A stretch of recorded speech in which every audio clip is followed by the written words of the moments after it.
In the break, I was asked about, so the 70 states versus the 6,000, that's an approximation, right? No.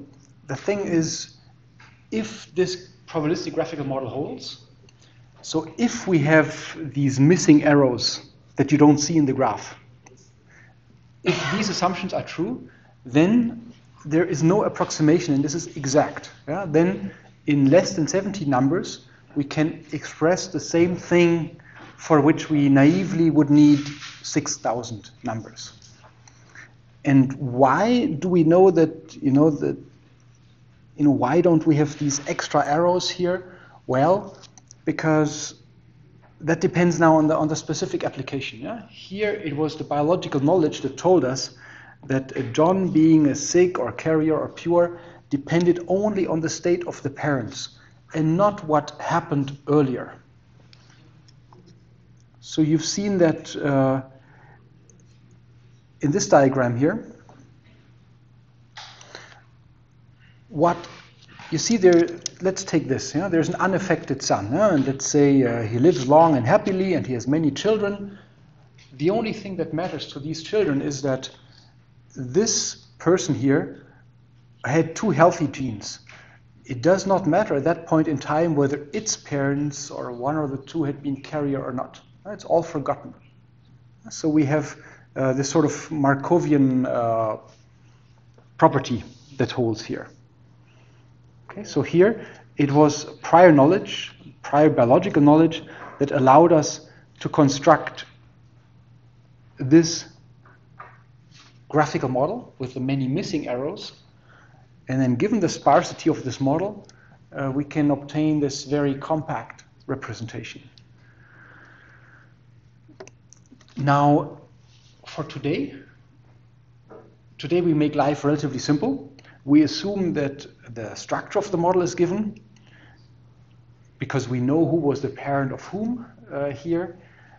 We even know what the probability tables look like because we know how these diseases behave, and this is where we get these numbers from. And we only, quote unquote, care about, now given some evidence, to infer probabilistic statements about what states the other horses could have been in. In general, life is harder. So sometimes we're given the graphical structure. So we're given the topology of the graph. We are given the information of which arrows are present and are lacking. But we need to infer the probability tables from data, typically by saying, here is a long time series, for example. We know that this time series was generated from this graphical model, but please find the probability tables. Or an even harder problem is sometimes we're just given data and we don't even have the topology of the graph, and we need to find that topology. And that is a very hard problem to this day. Yeah, so today, we're making things as easy as it gets. We're given both the topology and we're actually also given the conditional probability tables.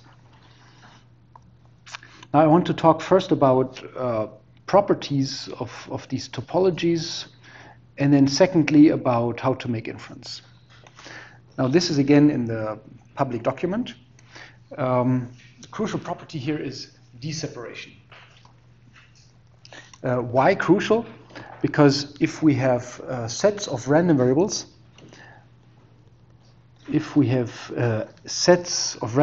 A and B, which are deseparated by C, then this implies that A is conditionally independent of B given C. All right, this is very nice, but now what is deseparation? The definition follows. Yeah? When we look at such graphs, there are three basic motives that we can study case by case. The first one is converging, as we saw in this biological lineage tree. So here, for example, we have X dependent on B and C.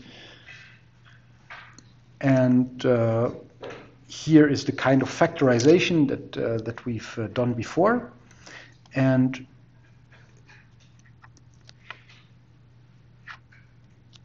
if now we write this joint probability of B and C by marginalizing out X. So you remember way back we talked about random variables and what is a conditional random variable and what is marginalizing and so on. So here we integrate out or we marginalize over X.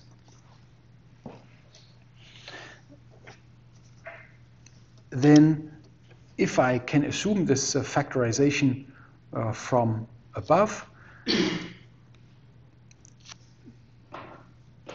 then I can push in my summation. So you see, this thing here is the same as this thing there, and on the right-hand side is its factorization. We now, here we sum over X, but if we collect the terms which actually depend on X, see we can push the summation in, which has happened here. Summation has been pushed in. Due to normalization, we know that this should be 1, and hence we see that overall that the joint of B and C is given by the product of the marginals.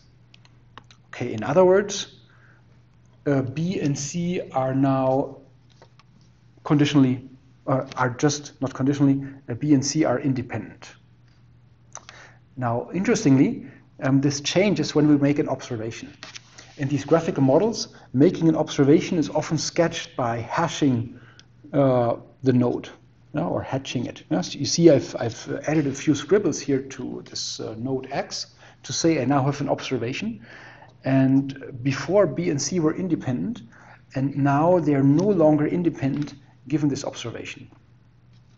There is an easy, or the example that I always use, and I think I've given it here below, is that if B and C is the result of a coin toss, so I throw a coin, it can be heads or tails. In general, if I do these two experiments, B and C are independent.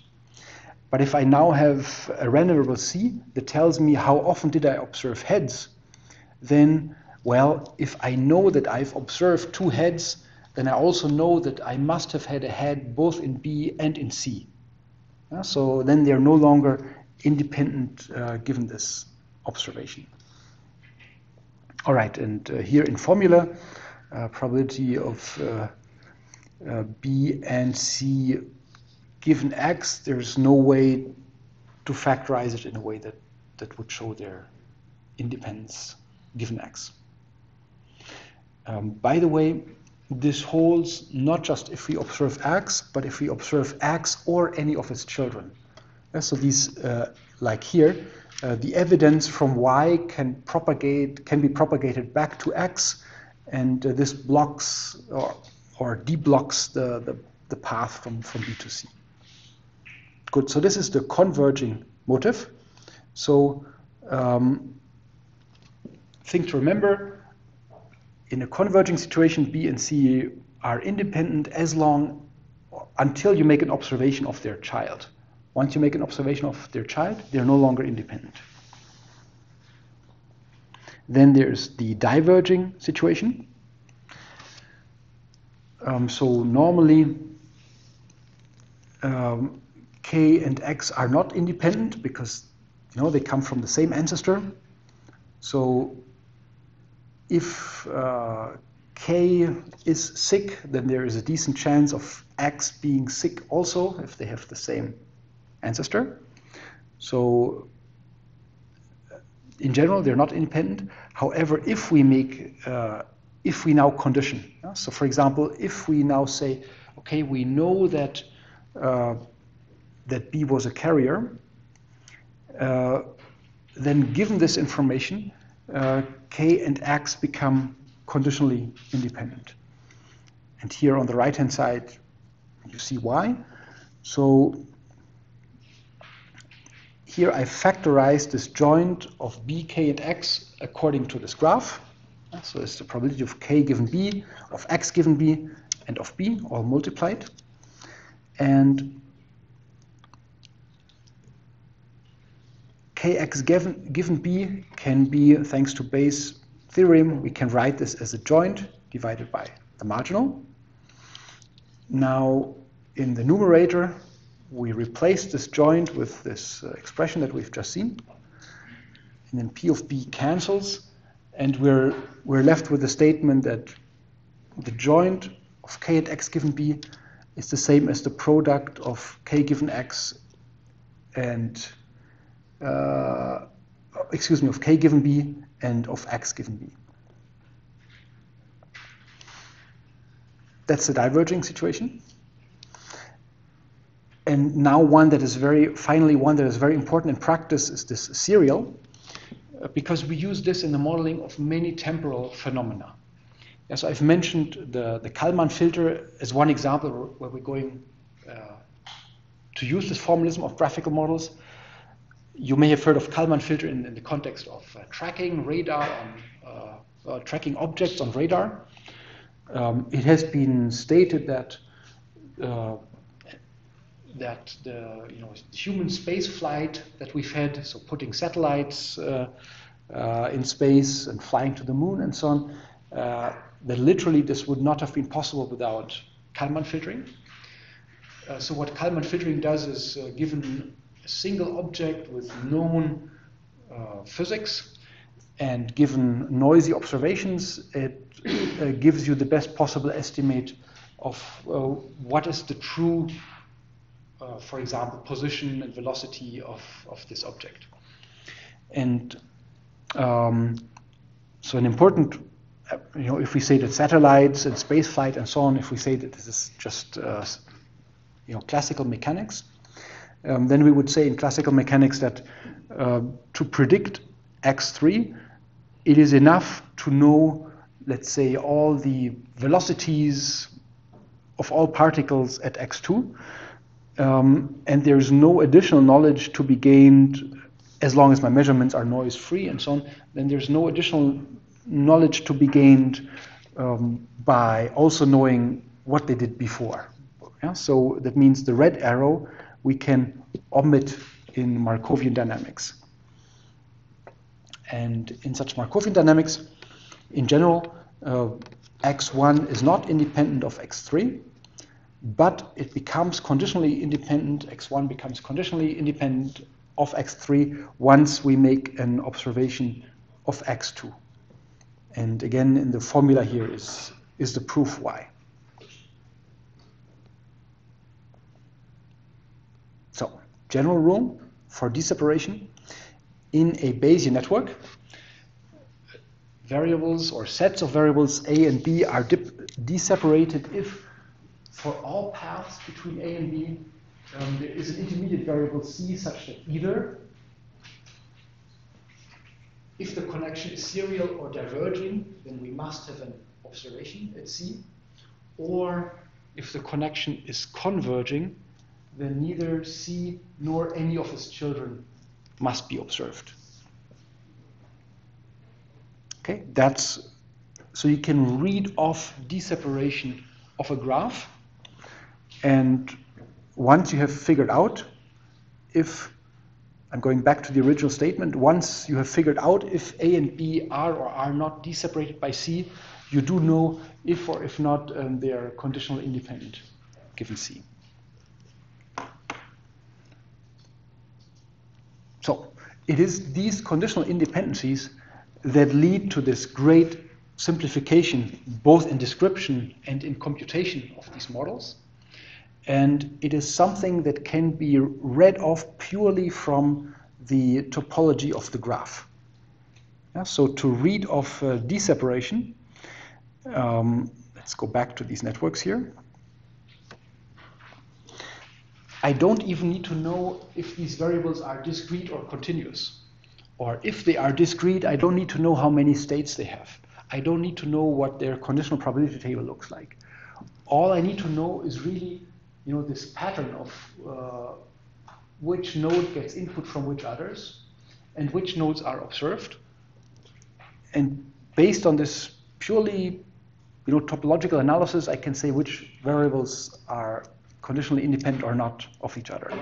So that's a very, very powerful formalism.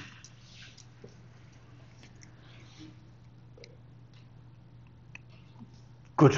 Now, what do we do with it in terms of practical results?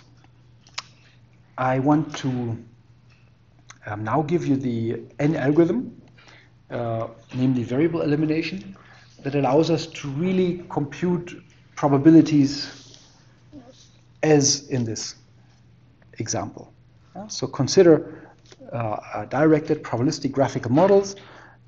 Let's say we have a set of query variables y.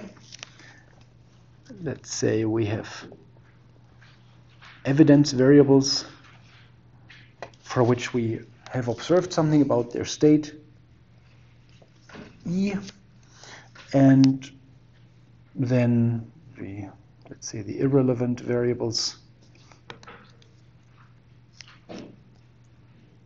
Irrelevant is maybe not true. Variables to be eliminated, because the algorithm is called variable elimination.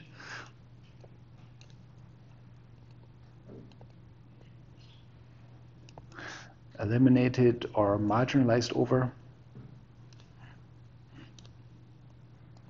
I'm calling them Z. And what's wanted in inference, one important question we can ask is, what is the probability of the query variable being in one or in some other state, given some observed evidence? And we can write this by dividing the joint probability of the query and the evidence by just the probability of observing this particular evidence.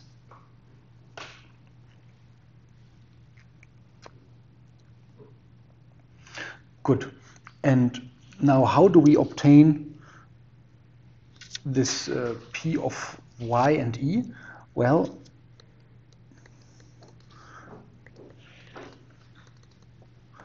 we obtain it by marginalizing out all of these other variables z.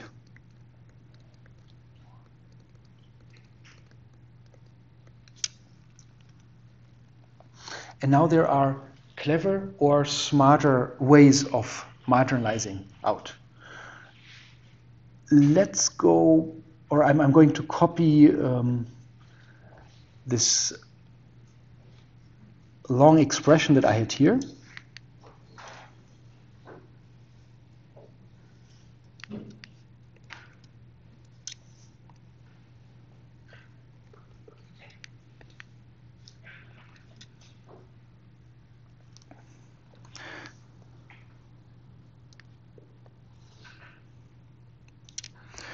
So, for example, let's say we are interested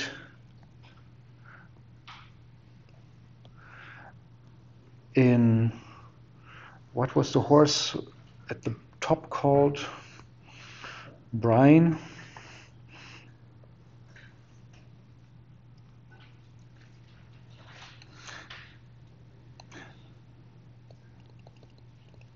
So if I'm interested, for example, in the probability of Brian, given that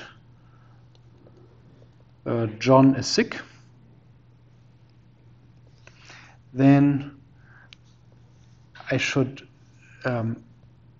inject this evidence of John being sick here, and now I would sum out all the other horses.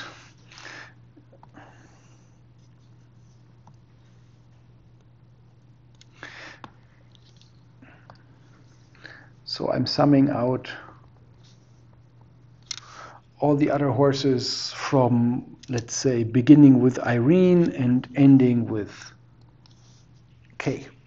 So I've summed out, in fact, everybody except for B and J, Brian and John. Now,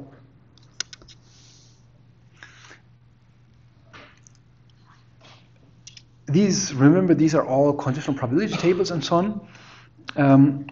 Let's continue. Let's start with this summing out over K. How would you do this summing out over k if you had to do it.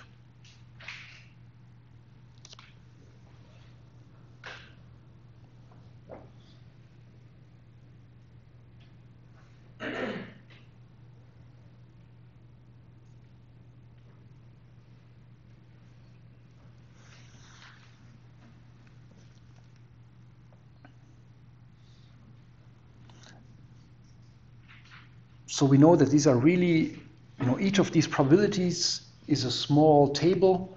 It's two small tables with 4 entries each. And well, even if we don't know that, if somebody asked you to sum out k, how would you rearrange terms here?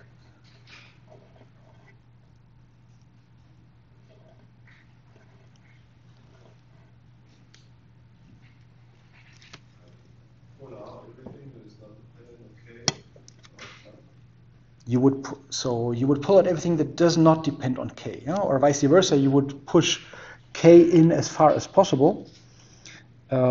So you would say we keep summing out over all these other variables, and I'm not going to copy all of this. So which terms depend on k? This one and this one. Yeah.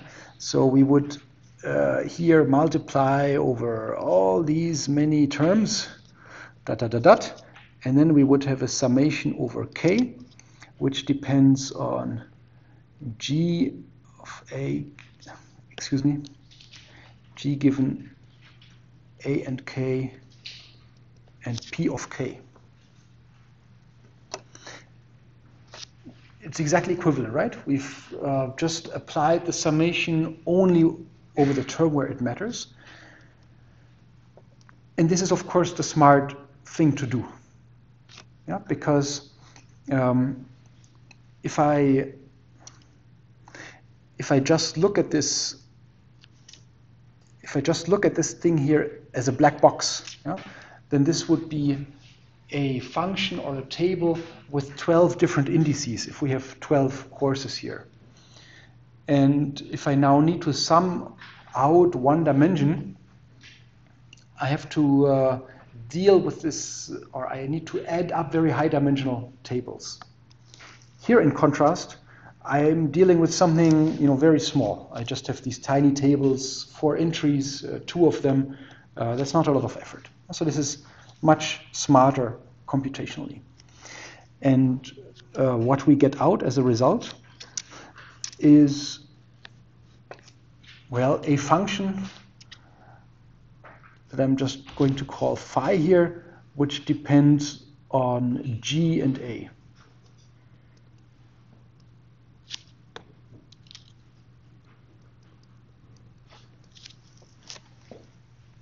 So this is, again, a small table of numbers, in this case with 2 indices.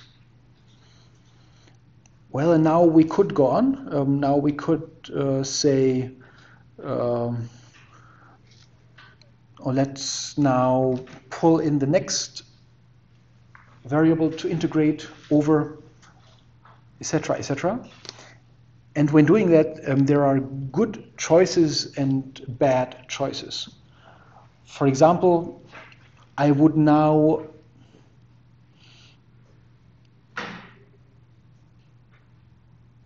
not like to continue with random variables that are somehow in the middle of the graph, because if I sum them out, I obtain factors that depend not just on 2 variables, but on very, very many variables.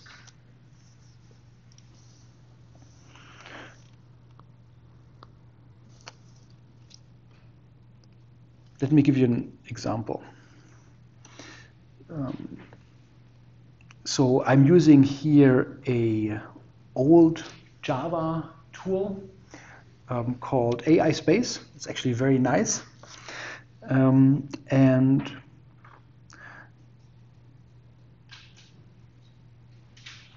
I can inject some evidence here.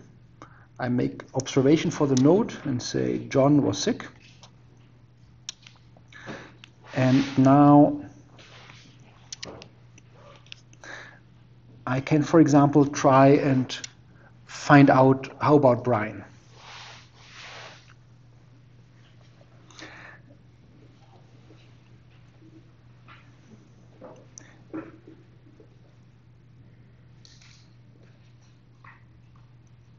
Now, this was the wrong menu, because in this menu I cannot specify the elimination order. Let's try this. Okay. So we have first been summing out k. All right. We have first been summing out k. And by summing out k, we have created a new factor which depends on G and A. I don't see that one here. Okay, eliminated factor. Okay, I cannot go back, I think. Or can I? Check. All right. I have eliminated the factor depending on G and A and K. I've eliminated this factor here because I've summed over it, and I've created a new factor that was depending on just G and A. This new factor is this one here. Yeah? So I've created a new factor with two indices. Now I could try and make a bad choice. I think probably Anne or Dorothy would be pretty bad. If I sum out Dorothy, I create a factor which depends on 4 variables. But it will still work. It's just more or less effort, depending on what elimination order I choose here. And in the end, I get a result for Brian being carrier or being pure. Okay. Good. So what do? We decide on an order in which we want to eliminate the random variables. We always sum out one of these random variables, but we apply the summing out operator only to the terms that are really dependent on that specific variable.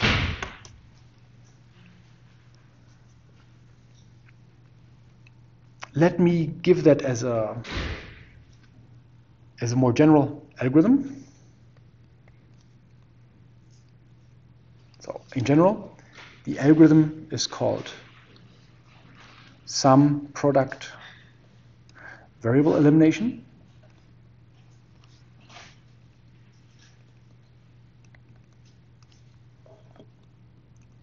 or VE for short.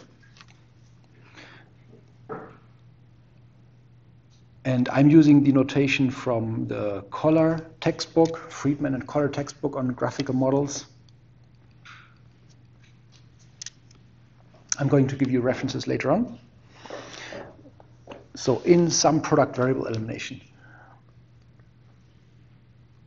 what we need is a set of factors as input. Fine. In our case, the set of factors would be all of these things here.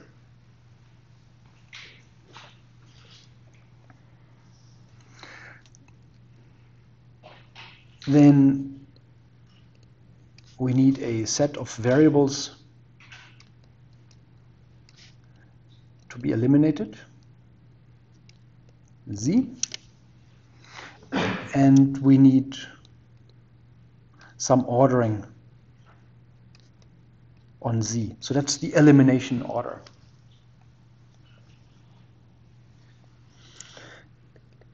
And then in this particular order,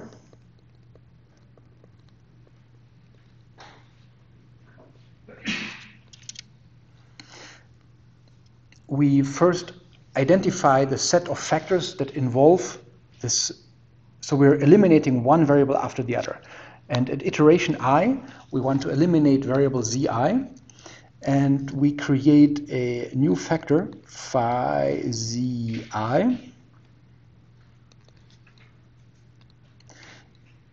Those are all the factors that actually depend on zi.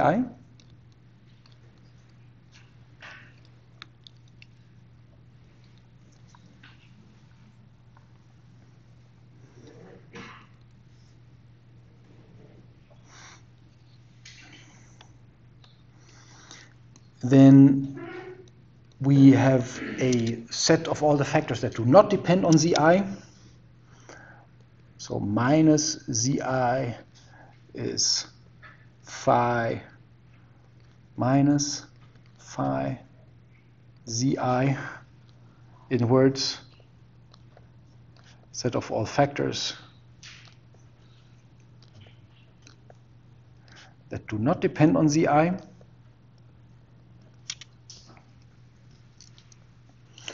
And then we create a new set of factors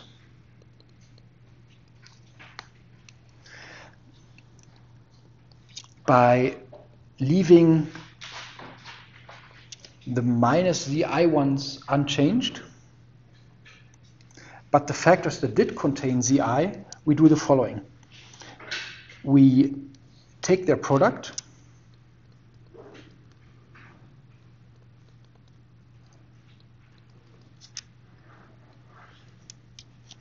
and we sum out this random variable zi. So what did we do above here? You see here we took a product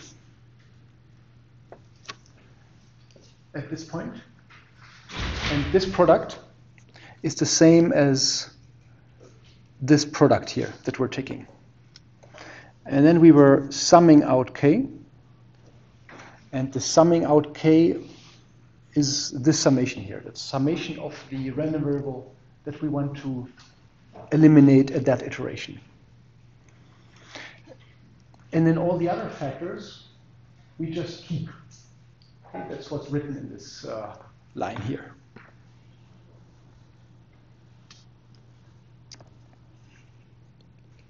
So this is the new set of factors.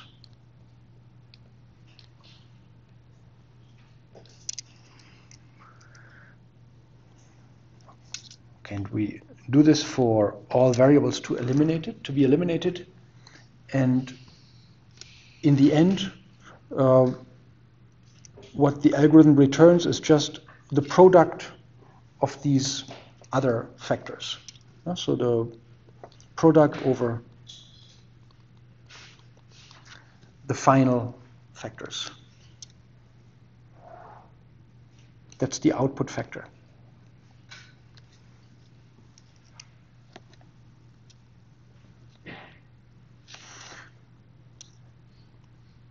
So that's, in abstract terms, what you have already invented further up.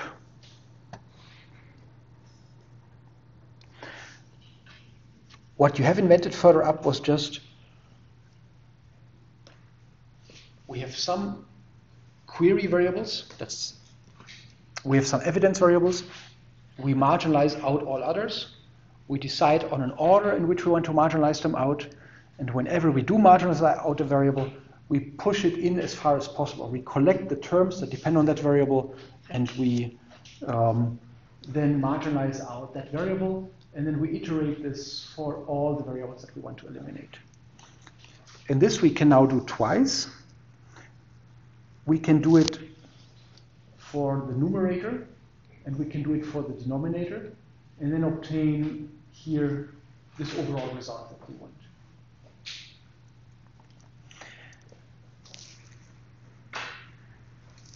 Now, if you look here at numerator and denominator, you see that those are essentially the same computations. Yeah, so for the denominator, we would make the same computation as for the numerator, and just in addition now sum out this variable why. So we want to reuse computations, and there are also schemes that let you, if you want to make inference not just about one variable, but about many variables, that let you reuse these computations more systematically. That's something called the junction tree algorithm. Good, so this is a very generic algorithm. Do you have questions about that one? Yes? What do we multiply in the end? Yeah, you see, we always update our factors here. Yeah, so we always update our set of factors, and then in the end, we just multiply, those phi's. Yeah.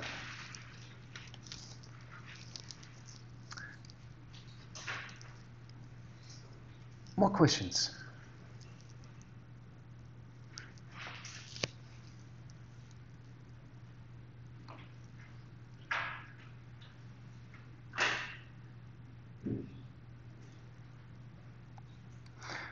Okay, so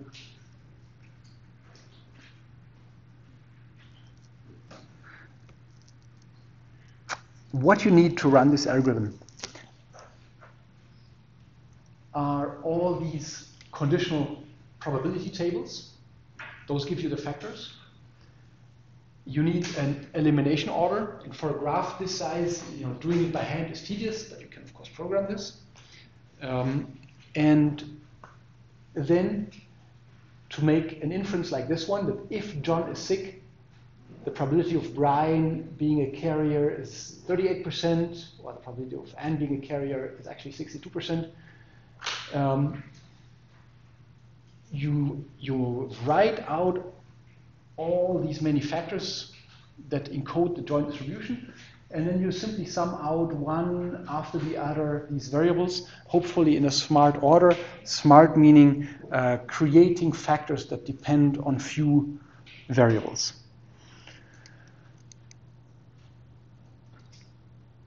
And then this really allows you to inject evidence, as you have seen here. Let's say we change the